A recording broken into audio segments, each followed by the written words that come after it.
Sabe, eu estava pensando aqui antes da gente começar a nossa imersão de hoje, que geralmente, quando a gente pensa num propósito de vida, rola aquela expectativa quase tipo incontrolável de grandeza, né?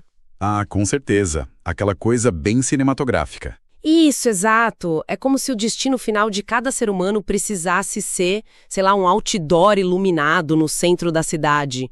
A tendência natural é sempre olhar lá pro horizonte e esperar por um chamado épico. Aham, algo que mude o mundo. É algo que mude o curso da história mesmo. E pensar, foi para isso que eu nasci. A nossa cultura inteira é construída em torno dessa ideia de impacto monumental. E essa é uma visão muito ilusória da existência humana, sabe? Essa fascinação toda pelo palco, pela visibilidade. Pelos likes, pela fama, né? Exato.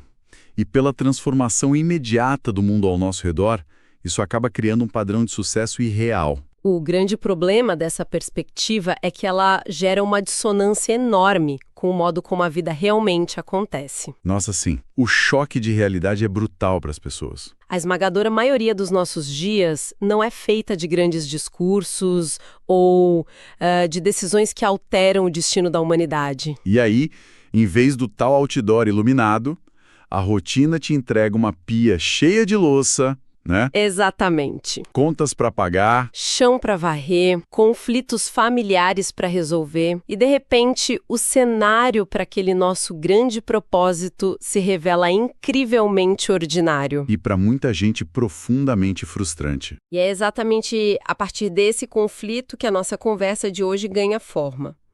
Para quem está acompanhando a gente, a missão hoje é mergulhar em um texto histórico e fazer uma análise bíblica e espiritual de uma fonte bem específica. Um texto fascinante, aliás. Sim, é um trecho do livro Testemunhos Seletos, volume 1, especificamente o capítulo que se chama Fidelidade nos Deveres Domésticos. O que torna a análise desse documento tão interessante não é tipo encará-lo como um mero manual de etiqueta do passado. Aham. Mas sim destrinchar a teologia profunda que ele propõe. O texto opera uma verdadeira reversão de valores. Ele vira tudo de cabeça para baixo. Literalmente. Ele pega as tarefas mais invisíveis, mais braçais e repetitivas da experiência humana e tenta estabelecer uma ponte direta entre elas e o divino. O argumento central é que a espiritualidade não acontece num vácuo, isolada no topo de uma montanha. Ela acontece no atrito, né? No atrito das obrigações diárias. E a reflexão inicial que fica para quem escuta a gente é pensar sobre o peso dessa nossa insatisfação crônica. Que é um peso enorme na sociedade moderna. Demais. Quantas vezes a nossa busca por fazer algo grandioso e reconhecido acaba nos cegando completamente para as necessidades mais imediatas, aquelas que estão bem na nossa frente. Muitas vezes a gente tropeça no básico, olhando para o topo. Exato, e o documento começa se dirigindo a uma pessoa específica, uma prezada irmã. Mas o diagnóstico que a autora faz do estado emocional dessa mulher é tão minucioso que serve de espelho para todos nós hoje. É um espelho bem nítido. A raiz do descontentamento dessa destinatária é mapeada ali de forma muito clara. O texto afirma que ela não é feliz porque o olhar dela está fixo em, abre aspas, alguma grande obra a fazer. E qual que é o custo psicológico de ficar obcecada por essa grande obra? O custo é o desprezo pelo imediato. O documento relata que ela passa por alto os deveres do momento. Ela acha que a vida cotidiana é pequena demais para a capacidade enorme que ela acredita ter. Tem um detalhe comportamental descrito na fonte que eu achei super revelador. A autora aponta que essa pessoa prefere muito mais mandar do que executar. Ah, o clássico desejo de ser chefe. Pois é, existe aquele desejo de dizer aos outros o que tem que ser feito, em vez de, arregaçar as mangas e realizar a tarefa com alguma satisfação. E o resultado prático disso no ambiente é péssimo. O clima fica pesado. Muito pesado. O texto diz que ela se torna incomodada, vive reclamando da própria sorte e, no fim das contas, acaba tornando infelizes todos os que convivem com ela. E isso é muito comum. A gente pode pensar nisso até numa dinâmica corporativa para ilustrar? Tipo aquele funcionário novo. Exato. Pensa naquele cara que acabou de chegar na empresa, tá cheio de ambição, recém-formado. Ele quer ser o diretor executivo, liderar o projeto da década, mas se recusa a responder aqueles e-mails básicos ou organizar os arquivos que a equipe inteira precisa para trabalhar. Não ser a mesma energia. Ele acha que a planilha do Excel é indigna do talento dele. Perfeito. A recusa em fazer o básico simplesmente trava todo o sistema. É arrogância disfarçada de propósito. Mas a perspectiva espiritual do texto vai além de falar, seja um bom colega de equipe, né?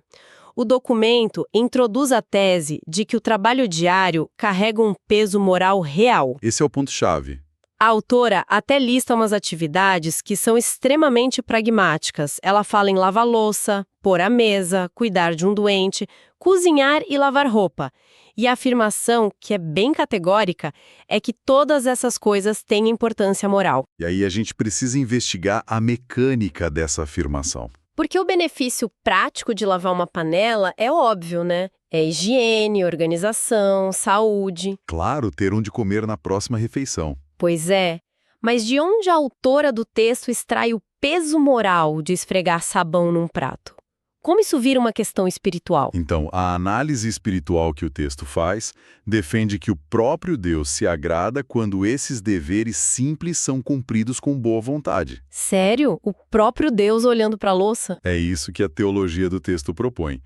O motivo por trás disso é que a repetição dessas tarefas, e principalmente a ausência de aplausos ao realizar cada uma delas, isso atua como um mecanismo de educação do nosso caráter. Uau! Então fazer o invisível molda quem a gente é por dentro. Exatamente. A recusa em fazer o básico com alegria expõe uma rachadura gigante na fundação ética do indivíduo. A lógica da fonte é, se uma pessoa não consegue abraçar os deveres mais obscuros e monótonos, sentindo satisfação por estar servindo a sua família, ela está desqualificada. Fundamentalmente desqualificada para assumir responsabilidades maiores e mais elevadas. Então, sobre essa lente, aquela pia cheia lá de casa deixa de ser um mero problema doméstico e passa a ser um baita teste de caráter. Um teste diário que você faz várias vezes ao dia. Caramba!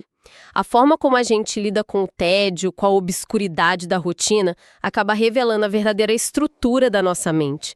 Se a gente fica irritado o tempo todo diante do trivial, sempre culpando as pessoas ao redor, isso é, na verdade, um indicativo de reprovação nesse teste, né? Reprovação total. O caráter, segundo essa doutrina que estamos analisando, ele é forjado na sombra. É construído naquelas ações que não geram nenhum tipo de prestígio social. A negligência no nível micro indica uma falha sistêmica que inevitavelmente corromperia qualquer obra no nível macro. E é aí que a argumentação do texto dá um salto que, olha, chega a beirar o escandaloso, teologicamente falando. É a parte mais surpreendente. Se lavar a louça já molda o caráter humano, a autora eleva essa ideia a um patamar que desafia frontalmente a nossa lógica humana de valor. Ela faz uma comparação celestial direta no documento. E é uma comparação de peso. Sim, a afirmação é que as mulheres em seu lar, cumprindo os deveres simples da vida com fidelidade, obediência e amor, elas estão fazendo a obra de Deus tão certo como estava Gabriel quando enviado aos profetas. A audácia dessa premissa é justamente o que obriga a gente a repensar como medimos a importância de qualquer ação. Mas espera um pouco. Vamos desembalar isso porque a proporção me assusta. A comparação coloca, lado a lado, a ação de varrer um chão na sala e a missão do anjo Gabriel. O anjo Gabriel, aquele dos relatos bíblicos. Exato. Nas Escrituras, Gabriel é um mensageiro enviado por Deus para entregar visões proféticas que literalmente mudariam a trajetória de impérios. Ele fala com o profeta Daniel, ele anuncia o Messias para Maria, o impacto histórico de Gabriel é imensurável. É o topo da hierarquia de impacto. Então, como é que o texto ousa sustentar que a rotina doméstica tem o mesmo peso de uma intervenção cósmica como essa? Não tem uma desproporção enorme aí? Parece que tem. Mas a resposta está na forma como o padrão divino é estabelecido nessa teologia. O valor de uma obra, sob essa ótica celestial, não é medido pela complexidade dela. Nem pelo glamour. Nem pelo glamour, nem pelo impacto histórico que ela causa no mundo material. A grandeza reside inteiramente na conformidade com a vontade de Deus. Ah, então é a obediência que dá o peso. Exato. O texto argumenta que a submissão a essa vontade, seja lá qual ela for no momento, é o único fator que torna qualquer tarefa honrosa perante o divino. Nossa, essa ideia de conformidade redefine totalmente o que é sucesso, né? Totalmente. E o conceito de esferas de atuação é fundamental aqui para a gente entender a lógica da autora. Esferas. Como assim? Era entregar uma mensagem que mudaria o mundo. Já a esfera daquela irmã para quem a carta foi escrita, naquele momento específico da vida dela, era o cuidado do lar. Cada um no seu quadrado. Isso. A obediência genuína e o amor investidos em ambas as esferas pesam exatamente a mesma coisa na balança espiritual de Deus. Os anjos demonstram fidelidade inquestionável na esfera deles, e a expectativa do documento é que a gente aqui na Terra manifeste o mesmo nível de fidelidade na realidade onde fomos alocados. Gente, isso destrói, reduz a pó, aquela hierarquia imaginária que a gente costuma montar. Aquela pirâmide de utilidade. É onde a gente acha que quem fala para multidões com um microfone na mão tá no topo absoluto da pirâmide da utilidade espiritual, e quem mantém a engrenagem básica da casa funcionando tá lá na base, quase como se fosse um cidadão de segunda classe, na fé. E a tese central é que se o serviço humilde for a vontade divina para você naquele instante, e você faz aquilo com amor, ele atinge o mesmíssimo status de um serviço angelical. É o que a gente poderia chamar de uma teologia do cotidiano. Bela definição. E a evolução desse argumento nos leva inevitavelmente para o palco onde a maioria dessas tarefas invisíveis acontece, a nossa família. É verdade. O texto não vê o lar apenas como um local de descanso ou um hotel onde você dorme e toma café. Ele transforma o lar em um verdadeiro laboratório espiritual. É o campo de provação, né? E o documento ressalta que a destinatária poderia ter tornado a casa do pai dela muito mais feliz se tivesse consultado menos as próprias inclinações e vontades egoístas. O foco recai sempre sobre a felicidade do outro. E é nesse ponto que a autora reavalia a própria definição da palavra batalha. Porque o nosso instinto humano é associar provações espirituais a grandes perseguições, né? Aqueles confrontos épicos de fé, a pessoa enfrentando leões. Os mártires da história. Isso. No entanto, o texto pontua que as grandes obras não são as únicas coisas que provam a alma.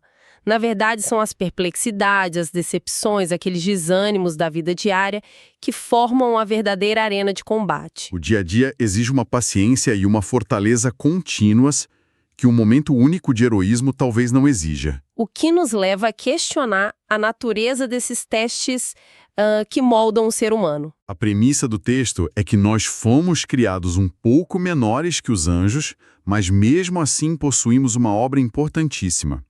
E a chave para compreender a severidade do lar como esse campo de prova é a lembrança de que a gente não está no céu. Ainda estamos na Terra. Exatamente. A frase do documento é que não nos achamos no céu, mas na Terra.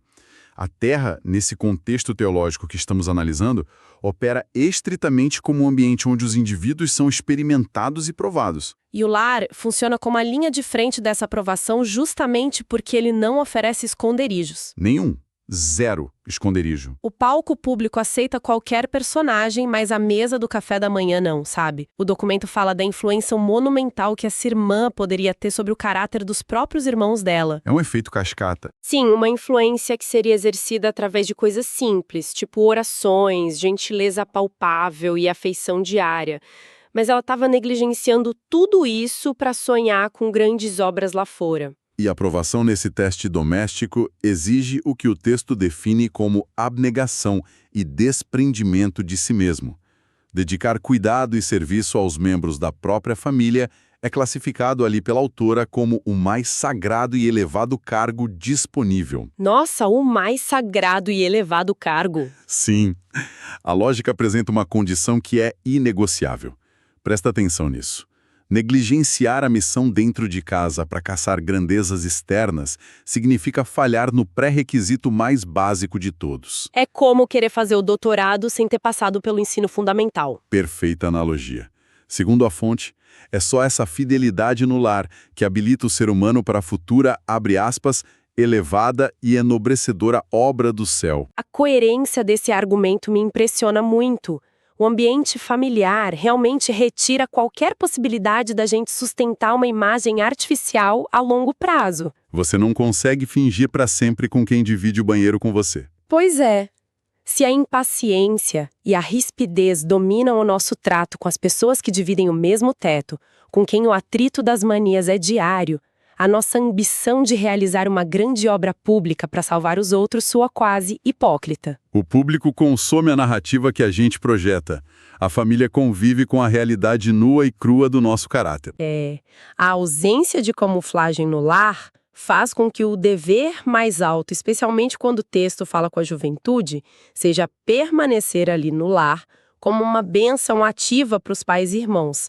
A vitória moral não acontece num discurso inflamadão nas redes sociais, mas na capacidade de você vencer o próprio egoísmo quando, a repetição de lavar a roupa esgota toda a sua paciência num dia de chuva. E diante desse cenário onde a falha nessas tarefas rotineiras e essa criação de infelicidade ao redor revelam uma fratura emocional e espiritual tão grave, o documento precisava apresentar um diagnóstico profundo.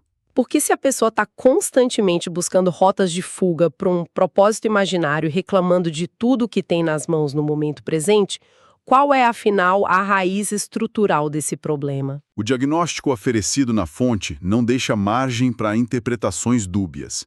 O texto explica que qualidades como gentileza, afeição, ter um temperamento radiante e contentamento não são meras técnicas que você aprende num curso de oratória ou de etiqueta. Não dá para só encenar isso. Não dá. Elas precisam existir primeiro de forma genuína dentro do indivíduo para só então serem comunicadas aos outros ao redor. E o fator gerador exclusivo dessas qualidades é identificado como o reinado de Cristo no coração. Pensemos na estrutura de um edifício para visualizar melhor essa ideia que o texto traz. Aquele desejo desesperado pela tal grande obra é como a obsessão por construir uma fachada maravilhosa, cheia de vidro espelhado. Aquela parte da arquitetura que impressiona todo mundo que passa na rua. Isso. Só que a paciência diária, o serviço invisível, a gentileza no trato familiar são as fundações de concreto que ficam enterradas lá no fundo da terra. E ninguém aplaude a fundação, né? Ninguém elogia a estética do bloco de concreto sujo de terra, mas se essa base for construída com um material frágil e corrosivo, no primeiro sinal de estresse estrutural, ou seja, na primeira crise doméstica, no primeiro cansaço, o edifício inteiro cede e cai. E o texto é muito letal ao nomear qual é esse material corrosivo. Muito letal. Ele diz que sem a presença de Cristo no coração, o que impera é o egoísmo. E esse egoísmo leva a pessoa a exigir dos familiares exatamente aquilo que ela mesma recusa oferecer para eles. A autora usa uma expressão muito forte. Ela fala em deformidade moral para descrever esse estado. Essa expressão, deformidade moral, descreve perfeitamente um caráter que perdeu a sua simetria original devido a essa força esmagadora do egocentrismo. A deformidade cria na pessoa a ilusão de que o universo, a rotina diária e todas as pessoas ao redor existem primariamente para servi-la e para validá-la. Como se ela fosse o Sol e o resto fossem os planetas orbitando, né? E quando a realidade não atende a essa exigência absurda, o resultado natural é o descontentamento perpétuo. A pessoa nunca está satisfeita. Nunca. E a fonte deixa claro que a raiz daquela angústia não estava na louça suja ou no chão empoeirado, mas num coração não pacificado, desprovido de uma força divina interna. Como você disse antes, é como tentar servir água para os outros usando uma jarra completamente vazia, não vai sair nada. Exato, não tem o que oferecer. E a prescrição teológica para reverter essa deformidade moral é o que mais me chamou a atenção nesse texto todo, porque a solução da autora não envolve técnicas de gestão de tempo para terminar de limpar a casa mais rápido e sobrar tempo. A abordagem dela é radicalmente diferente e totalmente espiritual. A prescrição para curar esse caráter deformado é a busca ativa pela mansidão e pela justiça. O texto apela para o cultivo de um, abre aspas, espírito manso e quieto. Espírito manso e quieto. Sim. A verdadeira libertação descrita na fonte não é a eventual promoção daquela irmã lá para o grande palco da igreja ou da sociedade que ela tanto almejava. Não é dar o microfone para ela, então. De jeito nenhum. A libertação acontece quando a ansiedade doentia por relevância é abandonada de vez. Envolve a pessoa aceitar depender integralmente do Espírito de Deus e adotar uma postura onde o indivíduo está, como diz o texto, disposto a ser qualquer coisa ou a não ser nada para que a força divina opere.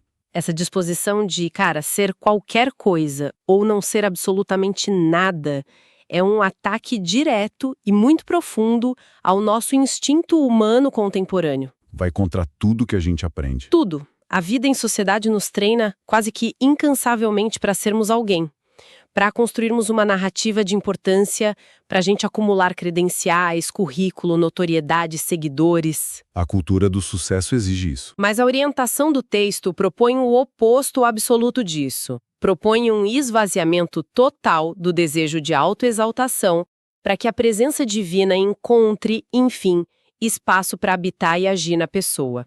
A tese é que aquela gentileza tão exigida pelos deveres domésticos, ela só consegue transbordar a partir dessa postura de quietude interior, da morte do ego mesmo. A dependência espiritual interna atua como o único alicerce que impede que a pressão da vida ordinária e repetitiva acabe esmagando a mente do indivíduo. Sem essa ancoragem no divino, o tédio enlouquece qualquer um. Fica insuportável. Fica. Mas a promessa que o documento traz é que, com a presença do Espírito de Deus, surge um conforto intrínseco em cada situação da vida. Isso provê a força necessária para não apenas suportar a rotina, mas para vencer as fricções do dia a dia com graça. Olha, é uma quantidade impressionante de densidade teológica extraída de atividades que são tão básicas, tão do chão de fábrica da vida. É uma profundidade que a gente não espera encontrar numa discussão sobre tarefas do lar. Ao percorrermos essa argumentação da nossa imersão de hoje, o cenário se transformou radicalmente.